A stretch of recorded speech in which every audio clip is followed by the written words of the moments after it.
Hi everyone, I'm Kelly Phillips. And I'm Christian McCarville. And you're watching Rider Sports Report.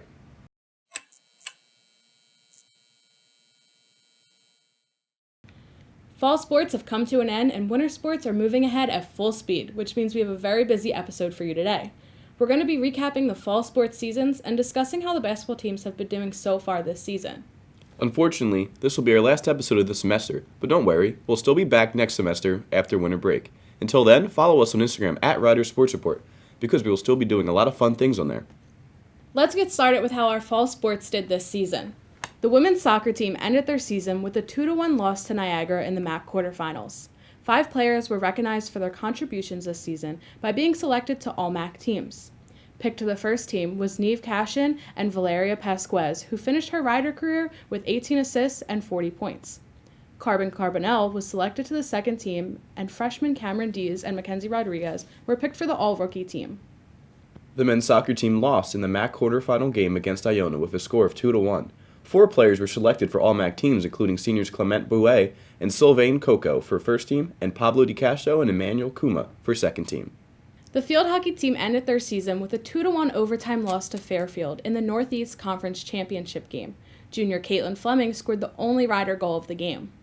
The volleyball team's regular season has come to a close, and they are now gearing up for the first round of the championship, which will be played on November 22nd against number 6 Quinnipiac.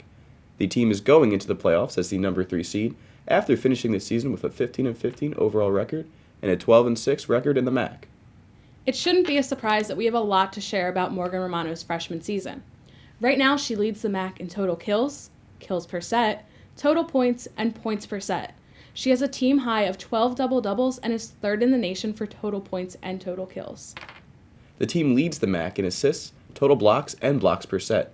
Another player that was a standout this season was Rochelle Runyon, who earned Libero of the Week 3 times this season and is the 5th player in program history to record over 1,500 career digs. On top of that, she is the 2nd player in program history with multiple 500-dig seasons. Basketball season is in full swing, and with a few games under their belt, the men have a 2-2 record and the women have a 2-1 record. The men's basketball team started out strong, winning their first 2 games against Coppin State with a score of 91-84 and against Delaware State 81-54, where they kept the lead the entire game. They had some tough losses against Arizona State and the University of Massachusetts. Although the team lost to UMass, senior Tyre Marshall had an amazing game with a career high of 28 points and 20 rebounds. He is the first Rider player to have a 2020 game since 2008. The women's basketball team lost their season opener to Princeton, but came back to win their next 2 games against Penn State and Xavier. Against Penn State, 3 players scored in double figures, and free throws helped the Lady Broncs secure the win. They were 12 for 12 with free throws in the final 10 minutes of the game. Stella Johnson scored a season high of 27 points against Xavier. Today, Dylan and Tom are going to go more in-depth and discuss the men and women's basketball teams. Thank you, Christian. Now, first off, Dylan, the women's basketball team is off to a good start this season, beating teams like Xavier and Penn State. What do you think went right for this team in those 2 games? Well, I think, especially the win over Penn State was a really big confidence booster for them to help them get over the sting of the Princeton game when they lost 80-47. Mm-hmm.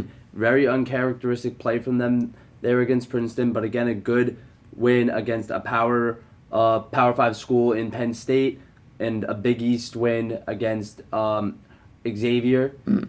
And so getting wins against those 2 programs will definitely help the team going forward. Stella Johnson, obviously the catalyst in both wins. She went 14-16 from the free throw line against Penn State.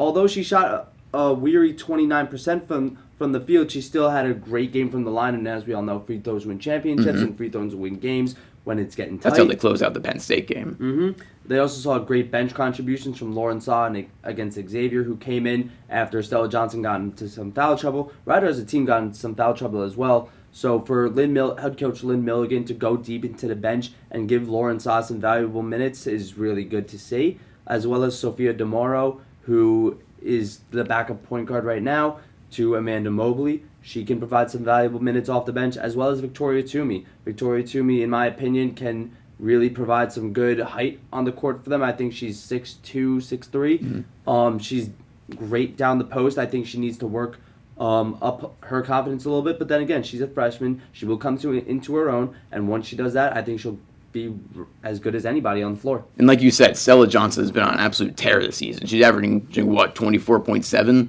It's just ridiculous. 24.7 points per game for Stella Johnson, fourth best in the nation. She's the MAC player. She was the MAC player of the year last year. She was the preseason MAC player of the year. And last year she averaged, what, 19 points per game? I don't remember off that. I don't know that stat off the top of my head, and I don't want to put anything wrong out there. But Stella Johnson, over her 4-year career, has been absolutely tremendous on all ends of the floor.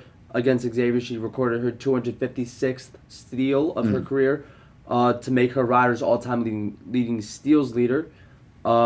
It just shows how great she is. She's honestly, in my opinion, the greatest women's basketball player in Rider basketball history. Now, on the other hand, the men's basketball team opened up with 2 very solid wins, but since then it's been a little shaky. What do you think they have to do to get back on track moving forward? They need to stop turning the ball over, plain and simple. They have a minus 9.3 turnover margin, which is ranked 342 out of 351 Division I teams. It really starts as that. They need to stop turning the ball over. Once they do that, maybe they can connect in their flow, and once they connect on all cylinders, maybe they'll get some quality wins. They have a very rough non-conference schedule with the Arizona loss, which they didn't even look like themselves. They lost to UMass yesterday, and they really have a tough non-conference schedule going forward. They play Columbia. They play Wisconsin later in December. It's going to be tough for them the rest of the way, but once they come into their own, I think that they can get some quality wins out of their non-conference schedule. Now, we all know Iona the past years, the years in the past, they've been on an absolute tear in the MAC. They've won, 4 straight times in the MAC? What can this Rider team do to finally dethrone them? Well, I think once MAC play comes, really everything restarts because they are going to have to worry about teams like Siena. They're going to have to worry about teams like Canisius. Siena, especially with Jalen Pickett, who was an NBA prospect last year, and of course Iona, who consistently produces winning programs and going to the NCAA tournament. But Rider's been right there with them. They just need to be more consistent and score better, and they need to run the offense that they traditionally do. Stevie Jordan needs to be consistent at the point guard. Christian Ings is a great point guard off the bench and has been very good starting for the injured Kamar Williams. Just a true freshman. Yeah, he really is a true freshman in Christian Ings, who can shoot the ball very well. He can get to the rim very well. He can get to the foul line. He can do it. He can really do it all. I think he's a very good player that Kevin Baggett will utilize a lot on this team. Now, we're all very excited for both the regular season in men's and women's. Back to you guys. Hey everyone, Kelly Phillips with Rider Sports Report here. I am currently in the alumni gym gearing up for the men's basketball home opener, where they will be facing the Bucknell University Bisons. Here's what you need to know for today's game. Rider's record is 4-2, where Bucknell is coming into tonight's game with a 3-6 record, and they have 5 players averaging in double figures. The Bronx defeated Vermont 72-67 at the Hall of Fame Tip-Off Tournament Springfield Bracket Championship. And today's game will be their first one back on the court in 8 days. Tyre Marshall has continued to put on a great performance on the court, and we're going to be seeing what he does tonight and how he helps out the team.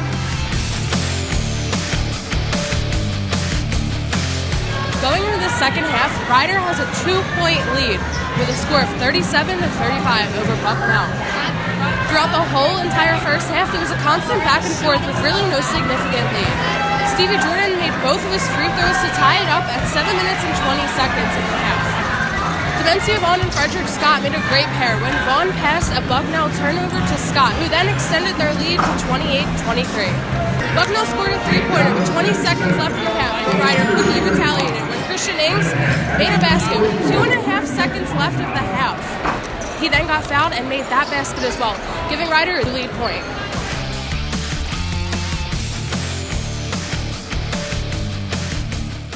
Despite having 3 players in foul trouble, Rider managed to pull off a win against Bucknell University with a score of 89-60. They really pulled through in the second half and came out to win, and took the lead and didn't really give Bucknell a chance to take the lead. Tyre Marshall has yet another double-double. We're going to go see what the players and coach thought of the game. I try to start the defensive energy because I'm an Energizer Bunny, so I just try to get everybody riled up to play defense, and then that's when everything starts to flow. They kind of made a run there at the end. I think they got it from 21 back to like 12, and then you guys answered with a 10-0 run. Was that a sign of an experienced team? Yes, just Knowing how to maturity, finish. late game maturity. Yeah, it was fun actually being on the road. You know, everyone wants a home game, but when it's on the road, that's where it counts. That's where it's like you learn. Okay, we have to be more experienced and learn how to control games because the odds are against us always. So you got to focus on fighting through it and getting the win. So that's good. Just being on the road, it helps us prepare for MAC play and get ready for everybody else. And right away, I said to him, hey, here's a couple of things that I've already seen in practice that I know you can help us with. And again, it comes down to his experience, his patience, his poise, his knowledge. He's a smart player. Defensively, he's not the fastest, but he's smart, plays angles, understands what other teams are trying to do, and really does a good job talking on the court and communicating. And there's a lot of things that he brings to the table already that we're happy to have really here. Wish we had more than 1 year with him. When I get on the court, man, I try to keep everybody together. I think poise is one of the biggest keys in the game. And like when we go on those 20-0 runs, that's us being together, being that family-oriented team that we do at practice. And I feel like when I'm on the court, that helps the team a lot, coming with experience and having those veterans on the court with me and the younger guys as well. Thanks so much for watching our last episode of the semester. We really appreciate all the support everyone has given us and can't wait to see what next season brings. Follow us on Instagram to keep up with everything that we're doing.